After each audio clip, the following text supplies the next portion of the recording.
right, so welcome back. Another Fearless Influence series. And this time I'm super excited because I actually had the pleasure of interviewing this guest before, but was able to bring him back on to talk about the mission of Fearless Influence in terms of why I'm doing this and get a little bit more personal with his story. So David McCullough, owner of Inception Mental Health Gym, the first mental health gym in the country. And so I just want to start from there. I mean, what was your journey? One, being a Black man, a Black business owner, what was your journey and what made you want to start a business such as Inception?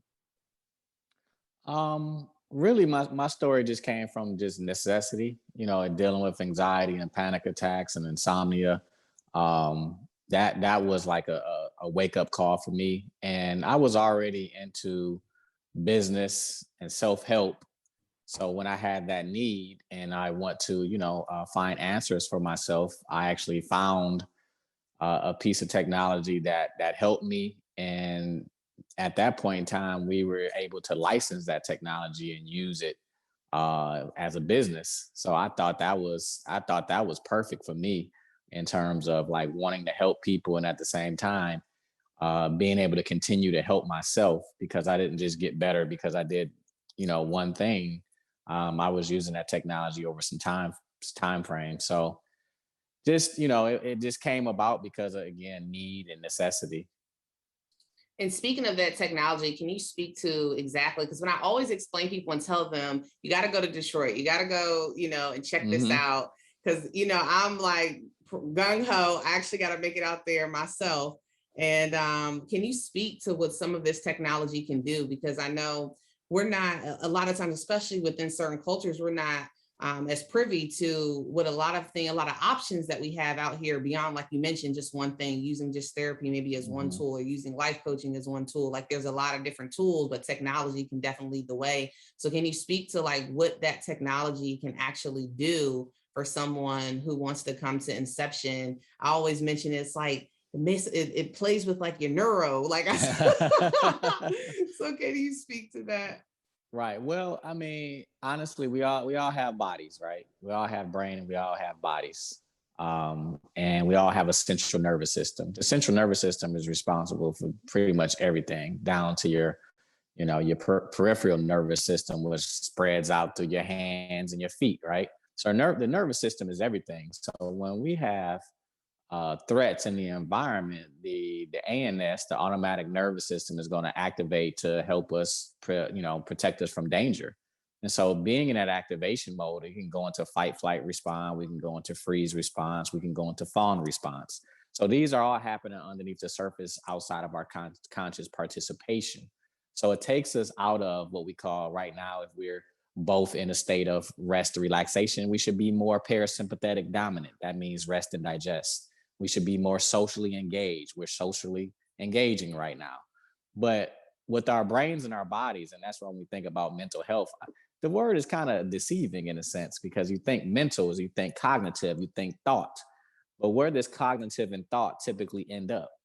It ends up in the behavior of the body, the response to it. So all the tools at Inception are really assisting the central nervous system and the whole body, all systems of the body, to start to regulate what we call is self-regulate, because it's dysregulated because of the amount of stressors and traumas we experience, chronic stress and trauma.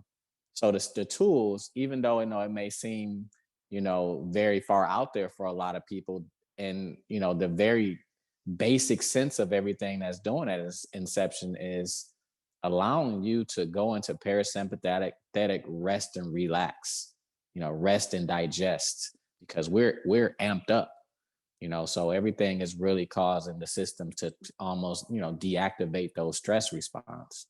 So essentially, it's like its own form of releasing, trauma. Essentially, it can be used as a tool to release trauma. Yeah, because when we talk about trauma, well, where is the trauma? Trauma is in the nervous system, right? Right.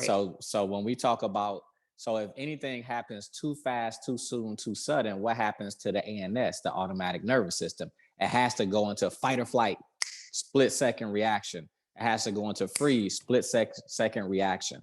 So imagine you're in a car and you slammed on the gas let's say you had a Tesla. I don't know if you ever seen these Teslas out here.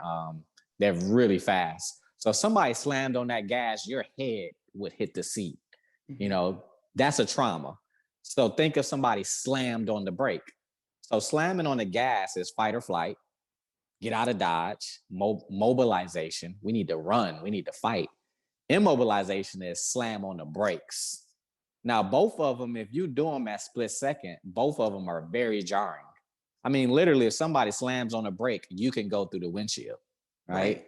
So when we think about our nervous system, when we talk about trauma, well, that's what's happening. The automatic nervous system is like, yo, get out of dodge, mobilize or immobilize. And the problem is when you're stuck in that pattern. So when we talk about release trauma, really what we're talking about is regulate the nervous system, one, and then that has a whole nother effect on other areas of the body as well.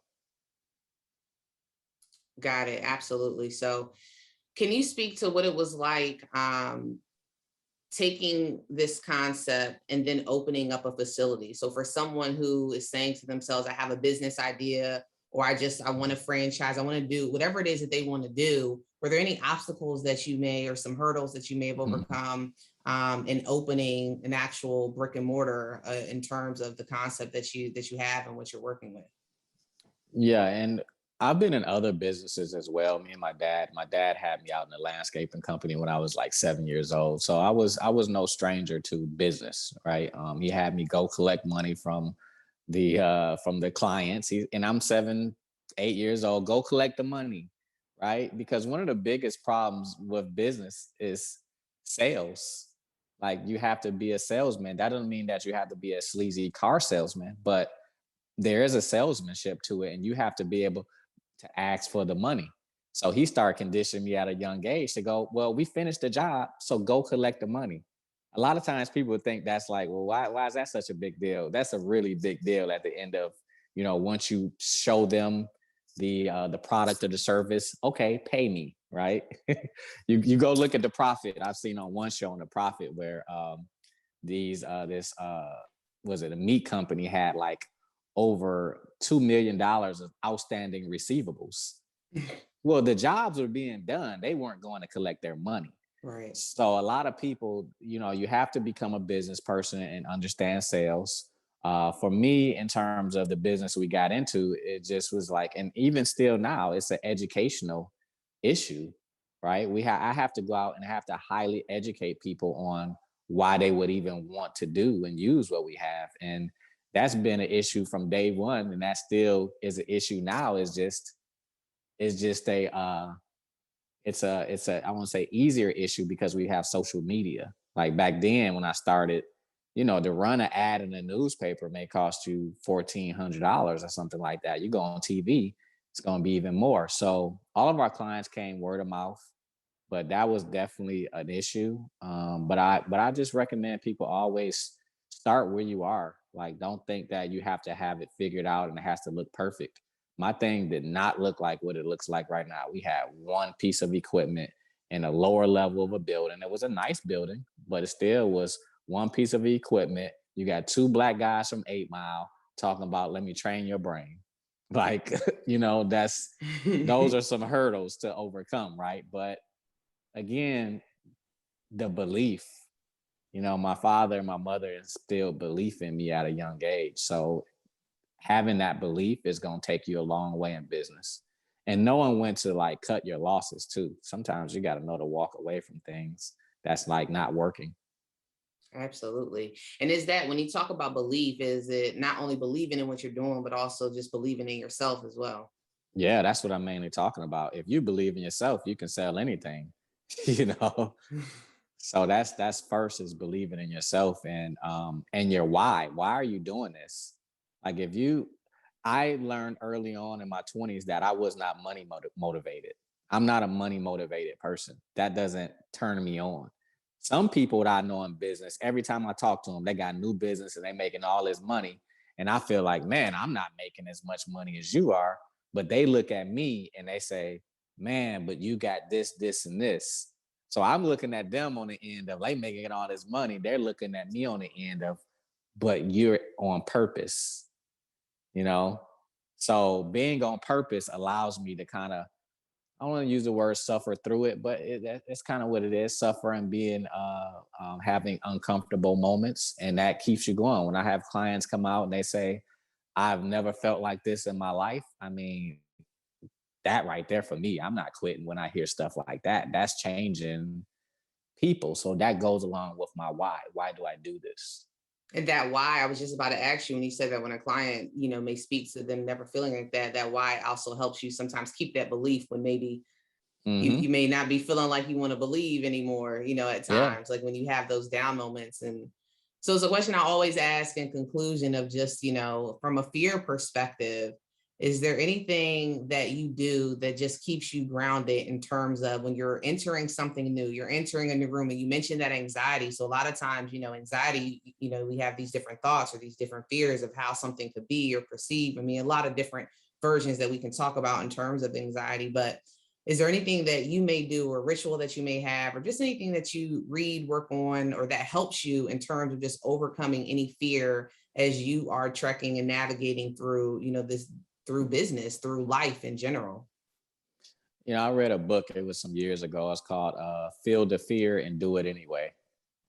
And that's pretty much what I've done. I mean, even during the panic attacks I was having back then, I still got on the plane and went to Arizona and thought that I mean, I was afraid that going out there that it wasn't going to help me. And so if it wasn't going to help me, then what? So you see how I'm already projecting about a future loss, or this is Right. not going to help me. And a lot of my clients, I know they can experience that thing, that fear of loss as well. And that's really what we're talking about, is the fear of loss, right? Or feeling uncertain. So Right. what I attempt to do is, understand that my body is making all its emotions for everything that I've ever experienced in life. So the certainty does not come outside of me. The certainty does not come from the things or the people. The certainty has to come within myself. So I do certain practices to help me ground myself. I literally ground outside. I literally take my shoes off and put them on the bare feet of the earth, because there's over 26 peer-reviewed studies showing you the inflammation decrease and the balancing of the nervous system by taking your shoes off and putting them on the earth. So I do things like that before I go into, any type of thing. But two, I try to live in the moment as best as possible. I'm not in a rush to get anywhere on the dance floor, as Wayne Dyer says. I just want to, I can easily, people are like, you starting your franchise? Where your franchise at? I'm like, I'm okay right now, where it Right. is. Because once I get to that point, my parents are older, friends are older, you lose loved ones. So don't be so quick to get somewhere. I don't know if you ever heard of this song by John Mayer called Stop This Train. I I have heard not. this I heard this song when I was younger, and I was like, man, and I've been like hearing that song, like, cuz life moves on, and you miss out on those moments, and you don't want to have regret. So just be present in your whole process, whether it's, I learned salsa, and when I learned salsa, I had two left feet, and I wasn't quick to try to learn though. It took me 90 days before I actually even went out and danced, because I was training with a teacher, and I just loved every bit of every little nuance of learning it and failing and failing and failing. And that's the part of the journey. I mean, that's why business is a self-development tool if you use it properly. No, absolutely. No, all of those are great insight, and appreciate the tips. And I know that it could be helpful. It's helpful, been helpful to me just listening and reminding myself, because I always have said, we're very destination mindset oftentimes, especially, myself in certain things. Like I'm just thinking about, like, I want to get to the destination. I want to make it here. And sometimes forgetting about that journey. You gotta, like you mentioned in that song, stop the train and look at the journey. So Yeah. And what do we really want out of the destination at the end of the day? What is it that we really want by getting to the destination? We really want to change how we feel.